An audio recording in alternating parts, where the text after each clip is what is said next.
ঢাকার দক্ষিণ কেরানীগঞ্জে বীর মুক্তিযোদ্ধা এবং ইউপি চেয়ারম্যান আতিকুল্লাহ চৌধুরী হত্যা মামলার মৃত্যুদণ্ডপ্রাপ্ত পলাতক আরেক আসামি রফিকুল ইসলাম আমিনকে গ্রেফতার করেছে র্যাব।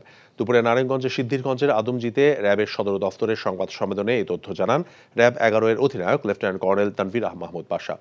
জানান, কেরানীগঞ্জ উপজেলার কোন্ডা ইউপি চেয়ারম্যান এবং আওয়ামী লীগের আহ্বায়ক বীর মুক্তিযোদ্ধা আতিকুল্লাহ চৌধুরীর সাথে স্থানীয় গুলজার নামে এক চেয়ারম্যান প্রার্থীর দ্বন্দ্ব হয়। পরে গুলজার তার সহযোগীদের সাথে নিয়ে আতিকুল্লাহকে নৃশংসভাবে হত্যা করে। মৃত্যুদণ্ডপ্রাপ্ত 8 জন আসামির মধ্যে একজন হলো আমিন মিয়া।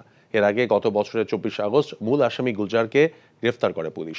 2013 সালের 10 ডিসেম্বর রাতে বাড়ি ফেরার পথে আতিকুল্লাহকে শ্বাসরোধে হত্যা করে লাশ পেট্রোল দিয়ে পুড়িয়ে ফেলে আসামিরা। এই ঈদে দেশ জুড়ে কেনাকাটার ফুর্তি হবে শুধু বিকাশে, সাথে ডিসকাউন্ট কুপন, ইনস্ট্যান্ট ক্যাশব্যাক।